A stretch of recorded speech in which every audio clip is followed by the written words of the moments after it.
Hello, everyone, and welcome to the Starseed Dragon channel. I hope you're ready for our intuitive exercise today. This is the Dragon Tarot we are using. I know I have a lot of Dragon Tarots, but this is my original Dragon Tarot. See, my one of my oldest companions. So, and it's probably one of the first decks that I reviewed on this channel. So I love this deck. There's dragons in every single card. So we have the Hierophant, the Moon, the Seven of Swords, 10 of Cups, 3 of Cups, and the 9 of Cups.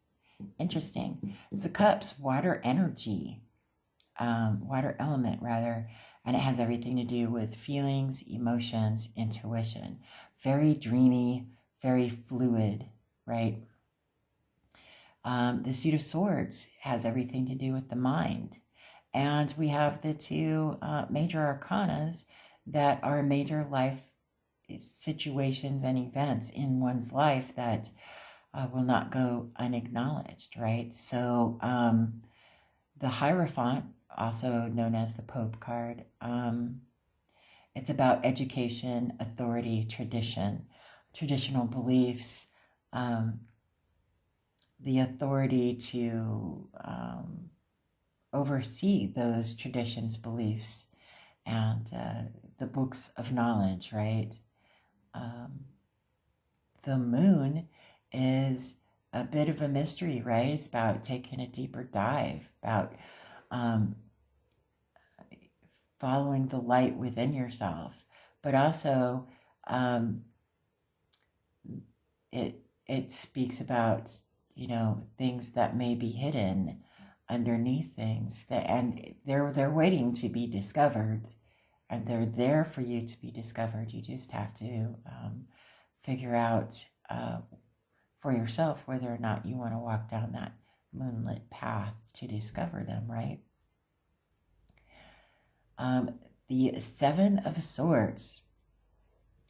People usually go straight for the negative aspect of Seven of Swords, which is liar, cheater, stealer, right? But it also speaks to self-preservation. The number 7 is introspection. It represents introspection, going within and thinking about and contemplating where you've been to get to where you're at. Because every once in a while, we have to be introspective with ourselves and look back and think about all the things that we have gone through to get to where we're at now. We weren't always as knowledgeable as we are today. How did we get there? What path did we go down? What were the hard times? What lessons did we take away from those? And that's what the number 7 is about. It's about introspection. And since swords is air element and represents everything to do with the mind, it's about self-preservation. What are all of the things that I have done to get to the point, all the things that I've gone through, the lessons that I've learned to get to where I am now? How does that connect with the strength of my character? How has that made me a better person? How has that not made me a better person? How has that hurt me? How has that helped me? Doing that type of introspection has a lot to do with shadow work as well, right? And getting to know yourself better. The more you know yourself, the more connected you are to your intuition and your soul, and the less ego plays into the connection between your intuitive, nudges, right? Which is, the ego is in our conscious mind, and, that's our monkey brain, right? Trying to keep us alive. And our intuition, or it comes from our soul, which is at a subconscious level. And there's always that opening and everything. We always get those gut feelings and intuitive nudges and everything. So, you know, that introspection and that shadow work really helps you to put your own ego into check, and allows you to, you know, tell yourself consciously, tell your ego consciously that what is in your subconscious is there to help you, and will never hurt you, because your intuition is always right. Your soul already knows all the answers that to any question that anyone could possibly ever have, right? It's very Platonian, right? That's how Plato taught. He would never give his students the answer. He would make them search within themselves to find the answer, because he would say, you know, you already know what the answer is. You need to go within. That's what the number 7 is about, introspection. So thinking about where you've been to get to where you're at, how you're surviving, how you can better survive, right? Where is your mental state at this point, and how do you strengthen it, right? Considering all that you've gone through to get to where you're at. That's what the 7 of Swords is, you know, really about. I mean, yeah, there's the negative aspect of liar, cheater, stealer that everybody always goes to, but very rarely do people think of the positive aspect of the 7 of Swords. So there's that. And it, you know, again, it depends on what all is laid out and connected, what cards are on the board next to it, right? But it looks like these are pretty positive cards, right? So the 10 of Cups is the happily ever after card. It is fulfillment. The number 10 is about endings and new beginnings. It's about the culmination of achievements. You've reached the end of a long, hard journey, and you're reaping the rewards. It's the number 10 is about instant manifestation, right? So it's the white picket fence. It's the happy family. It's, you know, whatever it is that you see as happily ever after. That's what the 10 of Cups represents, right? The 3 of Cups is about, the number 3 is about expansion. It's about celebration, emotional celebration, emotional expansion. So there is, the 3 of Cups speaks to celebrating with your soul tribe or like-minded people, right? An emotional celebration with those that you care for, okay? That you care about. And it's a joyous celebration. It's a celebration about expansion and growth, right? So it's a happy celebration. It's a wonderful thing. So that, you know, that 7 of Swords so far looks like a more positive card than the negative aspect, right?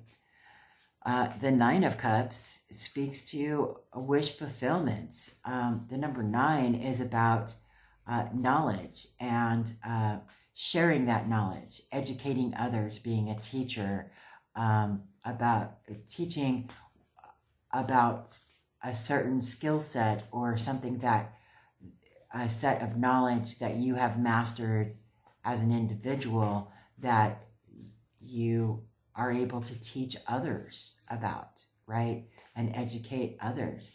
It's about a deep knowing and a contentment and fulfillment, and knowing that you are nearly at the end of nearing completion of whatever journey or task or situation, you know, is coming to completion, right? So it speaks to wish fulfillment. You've almost achieved it. You've almost achieved that happily ever after, but your wishes are coming true. You're reaping the benefits and rewards to your hard work and your labor, right? The work, whether it's the work on yourself or it's the work that you've done in the world, or if it's the completion of whatever soul contract you signed before coming into this world, living this life, right? Wish fulfillment, wish is granted. So there you have it. How are you seeing these cards? What is your perspective? What are the messages you are getting? How I usually go about doing this is I start with the first card that I'm intuitively drawn to and think about that, and then just take a breath and let my intuition guide me to the next card. It could be across the board. It could be next to it, above it, below it, around it. It doesn't matter. I'm allowing my intuition to guide me on which card I need to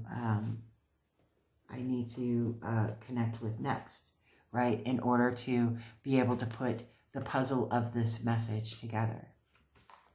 That's what that's about. That's why they're tools, right? So our oracle messages, let's see, we got the mystical wisdom. I'm going to put my reading goggles on here.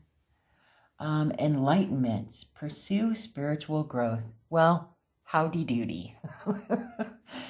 That's amazing. I love this card. Peacock, elephants, beautiful lady. That connects for me with the Seven of Swords. It really does. Introspection, enlightenment. So, enlightenment. Let me read from the book what that says. Enlightenment. Pursue spiritual growth. You have come into your own and are in search of something more meaningful to add to your life. Now is the time to meditate, deliberate, self-evaluate, and withdraw voluntarily from the world to seek truth and solitude. Rest and a quiet retreat away from the daily routine will allow you to consider enlightened decisions and go in the direction of your hearts. This may also be the time to seek advice and spiritual guidance from a mentor or experienced person. The mantra is, I search for wisdom and mental clarity. Isn't that something? Very Seven of Swords for me. How about for you? And then we have, of course, some moon magics. I am magnetic to what I want. I repel what I do not want. Isn't that something? Let me see if I can get all of these. I'll put you there. Move you guys. Oh. Sorry, everybody. Get everything in here.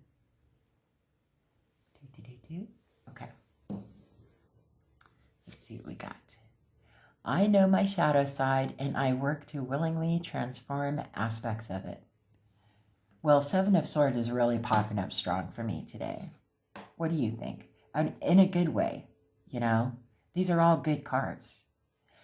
I seek balance and grounding. That is beautiful. That connects with this Enlightenment card, right?